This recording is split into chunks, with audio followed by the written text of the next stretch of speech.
банкны салбарын бүтцийн өөрчлөлт, татварын орчны бүтцийн өөрчлөлтийг ярьж байгаа. За энэ хоёр бол хэрэгтэй. Гэхдээ дунд хугацаанд эдийн засагт суурь бүтцийн өөрчлөлтийн тулд хийх ёстой хамгийн том төслүүд маань явахгүй байгаа. За энэ хөтөлбөрт заагдсан хэд хэдэн төслүүд явахгүй байгаа тав бас дахиад сануулаад хэлье гэж бодож байна. 5 толгойн хөлөг ордыг ашиглах төсөл хөтлөхгүй байна. 5 толгойн 450 мегаваттын цэцлэгээ стан, Гацууртын алтны орд, Дулааны 3 дугаар цэцлэгээ станцын 250 мегаваттын өргөтгөл, Чойболцонгийн Дулааны цэцлэгээ станцын 50 мегаваттын өргөтгөл төслүүдийг хэрэгжүүлнэ. Одоо энэ тал дээр ямар ч алхам хийгдээгүй байж байна. Монголын буюу энэ засгийн газрын өөрийн гэсэн хувилбар байгаа юм гэдэг ерөнхий сайдаас асуухад хоёр төслөд одоо яамн дээр яригдж байгаа гэдэг ийм хариултыг өгж байгаа. Энэ тал дээр ямар хариуцлага байгааг үг ирэхэд болно. 5 толгой гашуун сухад, нарийн сухад, шивээ бүрэн, зүүн баян, ханг, эрдэнэт овоод хөдөл бичигчдийн төмөр замын бүтээн байгуулалтын ажлыг дэмжиж, богдхон төмөр замын барилгын ажлыг эхлүүлнэ гэсэн. Одоо энэ ажил эхлэх үеийг сурахгүй байгаа. Томоохон үйлдвэрүүдийг дагсан жижиг дунд үйлдвэрүүдийн хөгжлийг дэмжих төрөлдсөн кластерыг бий болгосон.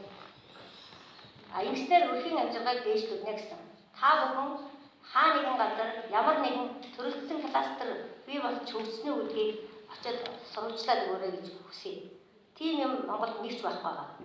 Гэх мэтчлэнгээр дунд хугацаанд эдийн засаг солонгорох бүтцэн өөрчлөгдөх тал дээр юу ч алга байна. Ийм учраас эдийн засгийн тогтвортой өсөлт гэдэг юм чинь түрүүний ярьсан нэг салбараас хамааралтай хэвээрээ үргэлжлэх нь хэрвээ экспортын бүтээгдэхүүнийхэн зах зээлийн үнэ оноод эргээд шокын байдалд орох нь улс маань хөрөнгөлгүй хэвээр байна. Ийм л дүр зураг харагдаж байгаа та бүхэнд хэлсэн юм аа. Баярлалаа. Байгууллагууд дээр төсөвт хөрөнгийг хэрхэн зарцуулж байгаа талаар бол нэлээд өөрчлөсөн хяналтыг бас хийгээд явна гэдэг хэлээ. Тэгэхээр энэ хамгийн ихний одоо шалтгаан ажил бол хууль зүйн дотоод хэргийн сайдын шинэ 5-7 шинэ асуудал байгаа. Тэгэхээр хууль зүйн дотоод хэргийн сайдын үйл ажиллагааны зардлыг хууль зүйн дотоод хэргийн яамны төсөв суулгаж тэндээс зарцуулах ёстой. Үүнтэй адилхан шүүхийн шийдвэр гүйцэтгэх ерөнхий газрын төсвийг бол өсөлт төсөв суулгаж яг тэр одоо зорилтоор шүүхийн шийдвэр гүйцэтгэх ерөнхий газартаа зарцуулах ёстой. Тэгэхээр энэ талаар гэтэл одоо 5-7 албан шинийг хууль зүйн дотоод хэргийн сайдын одоо хэрэгцээ шүүхийн шийдвэр гүйцэтгэх ерөнхий газраас худалдан авч өгсөн байна. Тэгэхээр энэ талаар хууль зүйн дотоод хэргийн яамны төрийн нэрийн бичгийн дарга Баясгалан шүүхийн шийдвэр гүйцэтгэх ерөнхий газрын дарга Амгалан баярын дараас даалт бичиж ирсэн байгаа. Тэгэхээр энэ албан шинийг бол шүүхийн шийдвэр гүйцэтгэх ерөнхий газрын давсан орлогоос одоо худалдан авсан байна. Авсан гэж одоо даалт бичиж ирсэн байгаа. Энийг бол сэтгүүлчид авах боломжтой.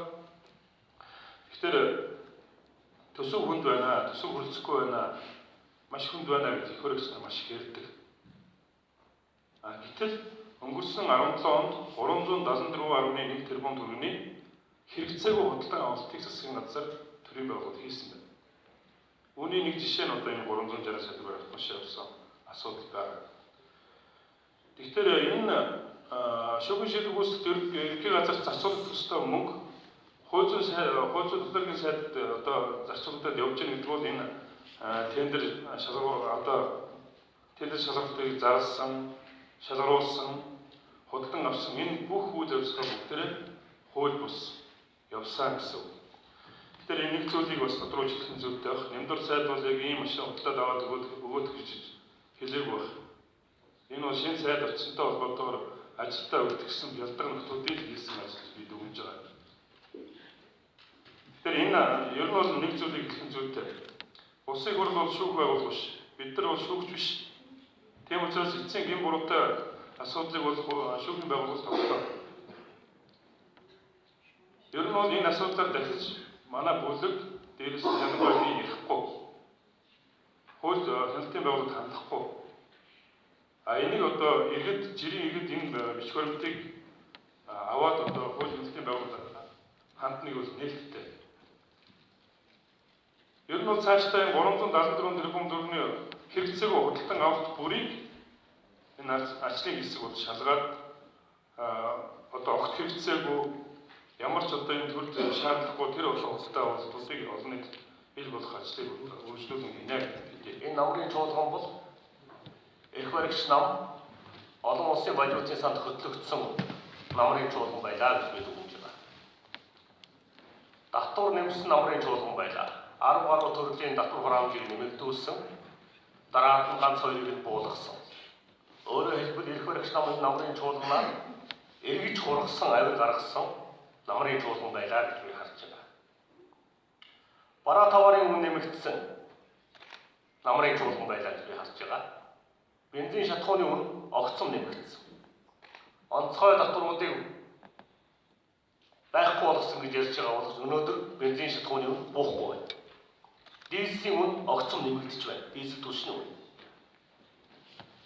Бараа таварын үнийн зохицуулалтын тал дээр, татварын бодлогын тал дээр эрх баригчдад эрүүл сарвал бодлого, алсын харсан бодлого алга байна гэж дүгнэж байгаа.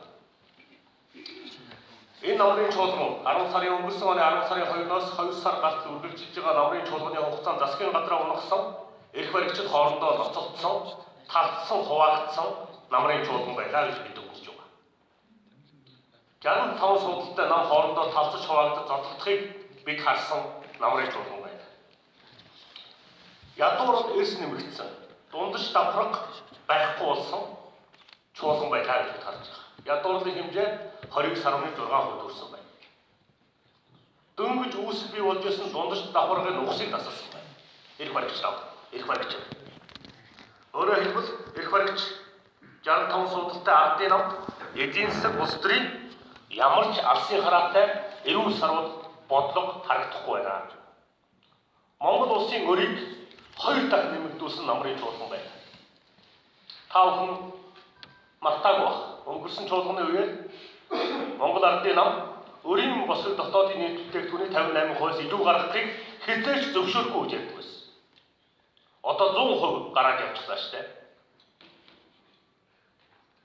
Эрх баригч нам ирээд зэргүй худлаа ярьдаг. Ирээд зэргүй хэлснийхээ эсрэг хийдэг. Хэлснээсээ буцдаг гэдгийг харуулсан намрын чуулган байлаа гэж би дүгнэж байна. Бас нэг дутуу юм байна. Энэ улсын төсвийн байгууллагуудаас үйл ажиллагааны давсан бодлого зарцуулах тухай Хүрэлбаатар сайдын 12 сарын 22-нд тушаал гарсан байна. 372. Би нэг юм ойлгохгүй. Энэ эрх баригчд маань мөнгө хүрхгүй байна, зовж байна, цалин нэмж болохгүй, ийм ч юм тань гэдэг татвар иргэдэхэд нэмгээд ингээд бүх юм иргэнлүүгээ чиглүүлээд байгаа юм байна.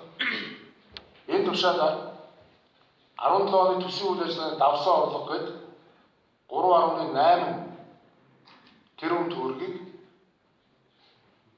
зөвхөн энэ чинь юуны хийж хаана гэсэн улсын төсвийн орлогын нийт юм байна 3.8 тэрбум.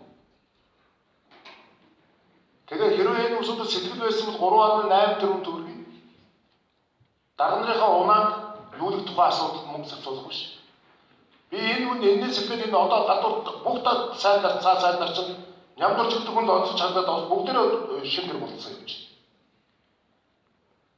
Тэгсэн мөртөө иргэдийн хармаас татвар авчих. Гэхдээ энд яагаад энэ сэтгэл байдаг юм би гайхаад байгаа байхгүй. Тэгвэл 3.8 ялгтаа энэ төрийн албаныхаа тэр баг цалинтай ажилчдынхаа нийгмийн асуудлыг шийдэх тийм сэтгэл гаргахгүй. Яагаад ингэж унаа машин санал ширэнд зураад байгаа юм бэ гэдэг л асуудал байна. Би тийм учраас манай ажлын хэсэг энэ дээр маш сайн ажиллах хэрэгтэй. Бүгдийг нь гаргах хэрэгтэй гэдэг өөр үгүүд байгаамаа. Энийг би бас сэтгүүлчдээ мэдээлж хийж байна. За асуулт. Хоёр асуулт байна. Өнгөрсөн чуулганаар нэлээд их дуйлан болоод ирсэн нөгөө хурцын асуудал юу болсон бэ? Та бүхэн ерөнхий төчтэй зөвшөөрсөн үү? Одоо ер нь яана гэсэн үг юм, цаашаа томилоо явуулна гэсэн үг юм уу? Хоёрдугаарт ирэх одоо 3-4 сард засгийн газрыг огцруулах асуудлаар та бүхэн санал гаргах уу? Юу вэ? Хурцын асуудлаар их хурл өөрийнхөө байр суурийг илэрхийлсэн. Манай зарим гишүүд бас өөрсдийнхөө байр суурийг илэрхийлсэн. Хурцыг томилох асуудал бол засгийн газрын асуудал. Уламжилж байгаа нь бол уламжилж байгаа засгийн газрын асуудал. Зөвшөлдөж байгаа нь бол улсын их хурл, шийдэх нь ерөнхийлөгч. Ингэж явдаг шүү дээ. Тийм учраас улсын их хурл өөрийнхөө шийдвэрийг гаргасан энэ асуудал дээр бол дахиж асуудал бол улсын их хурлд орж ирэх шаардлагагүй гэж бид харж байгаа. Дараагийн асуудал засгийн газартай. Засгийн газрын огцрог гэсэн асуудал 60 тонн асуудал шүү дээ. Бид энд ямар хамаатай. Тэгэхдээ бидний шаардах их бол байгаа. Хэрвээ хариуцлагагүй ажиллах юм бол огцроо гэдэг шаардах эрхэм зэрэг хүч байна. 65 хүн өөрсдөө огцруулах уу гэдэг тэдний шийдэх асуудал учраас тэднээс энэ асуудлыг асуух гэж хэлмээр. Ерөөсөлтөө хаврын чуулганаар үндсэн хуулийн нэмэлт өөрчлөлтийг бас хилцэхээр жагсаалтанд орцсон байх шиг харагдсан. Тэгээд үндсэн хуулийн өөрчлөлтөөр одоо ямар байр суурьтай байгаа нэ. За хоёрдугаар тэгвэл сөрөг хүч маань өнгөрсөн хугацаанд ер нь бол сайн ажилласан, эрх хөрөгчдийг сайн шүүмжлэлээ гэдэг энэ сөрөг хүч маань дотооддоо ер нь хэр зэрэг дүгнэлт хийсэн бэ? Нэг гишүүн чи ерөөсөө чуулгандаа суудаггүй. Өнөөдөр бол ирсэн харагдан лээ. Чуулганыхаа нээлтэнд ирсэн юм эсвэл би бол санахгүй байна. За хаалтан дээр нь харагдлаа. Тэгээ ер нь цэцдээр хэд хэдэн хөөлчд бол наргүй гишүүнийг эргүүлэн татах тухай асуудлыг бол гаргасан. Гэхдээ цэцээс буцаасан мөлий. Тэгээ бүлгийн зүгээс одоо энэ гишүүндээ ер нь ямар хариуцлага тооцохгүй юм уу эсвэл ингэж яваад байгаа юм дуусан тусдлаа. Үндсэн хууль дээр ардчсан байр суурь тодорхой илэрхийлсэн. Энэ хурал 65 өмнөхөө олонх ард түмний итгэлийг хүлээж чадахгүй бүх одоо олон нийтийн санд асуулгаар үнэхээр энэ хурал итгэл халдагдсан байж юу үндсэн хууль өөрчлөлттэй. Тийм учраас ардчсан тодорхой илэрхийлсэн байна. Энэ өмнөхөө олонх ард түмний итгэлийг дааж иж чадахгүй байгаа. Энэ их хурлаар үндсэн хуулийг батлуулахгүй, хилцүүлэхгүй гэдэг энэ шийдлийг ардчсан гаргасан. Түүнээс үндсэн хууль огт өөрчилж болохгүй. Үндсэн хуулийг өөрчлөх шаардлагагүй гэдэг зүйлийг бол ардчсан юм яриаггүй гэдгийг заагаар маш ойлгох хэрэгтэй. Дараагийн асуудал сөрөг хүчний дүгнэлт сайн хүн өөрсдөө бид өөрсдөө хийх ёстой ажлыг хийсэн. Цаашаа хийгээд явна. Энэ бидний үүрэг. Гэхдээ бид сөрөгийн төвд сөрж улаарч явахгүй. Хэд туушрахгүй. Асуудал бодиттой хандна. Бодлогын чиглэлийн, эрх зүйн чиглэлийн асуудал дээр бид нар өөрсдөө зохион байгуулалтаар ёсгож өөрсдөө голохгүй ажиллаж байгаа. Гэхдээ ёсгон хүнийг сөрөг хүчин гэж битгий хараа гэж эрх баригчдад удаадараа сануулж байна. Энэ дахин сууж байгаа ёсгон хүн эсүүлэхнээ гэдэг асуудал биш. Энэ ёсыг дэмжиж байгаа, ардчсныг дэмжиж байгаа олон түмэн дийлэх олонх нь энэ Монгол улсын нутагт эзэсгэд амьдарч ажиллаж байгаа шүү гэдгийг тагчныг санууллаа гэж би хэлж байгаа. Наргүй гишүүний асуудал дээр бид нар 9 гишүүнийхээ хооронд бүгдээрээ нэгж тэгшэрхтэй, бүрэн эрхтэй, үүрэгтэй ийм хийдэг шүү дээ. Улсын хурлын гишүүний бүрэн эрх гэж тусгай статус хуулиар баталгаажсан байдаг учраас бид ямарваа нэгэн гишүүндээ арга хэмжээ авах ийм эрх зүйн орчин байхгүй. Авах шаардлагач байхгүй. Тэгвэл наргүй гишүүнтэйгээ бид нар хогныхоо хувьд бол үлгийнхээ хувьд бол уулзж учирч асуудлуудаа ярьж байгаа. Наргүй гишүүн одоо бол хурал юундаа суунаа, чуулгандаа суунаа, ажилд оролцсноо гэдгийг илэрхийлж байгаа. Энийг улс төр болох сонирхолтой олон улс байгаа, улсын хүчинж байгаа. Бид тэрийг мэдж байгаа. Энэ бид хөдлөгдөхгүй. Наргүйгийн хурал суулгаас илүү ёс зүйн алдагдсан элдв янзын босрон үйлдэл хийсэн улсуудаар тэгэхээр ярьцгаах хэрэгтэй. Тэгэхээр тэрнээсээ хэлэх хэрэгтэй. Би бол тэгж харж байгаа. Би гишүүнээ өмөрөөд байгаа ч асуудал биш. Тийм учраас наргүй гишүүн бол одоо хурал чуулгандаа суугаад явна. Сая ажлын хэсгийн бүрэлдэхүүн бид нар орууллаа. Төсвийн ажлын хэсгийн бүрэлдэхүүн. Энд бол цаашдаа ажиллаад явна гэж бодож байгаа хэрэгтэй. Бацаангийн гишүүнээс асуулт байна.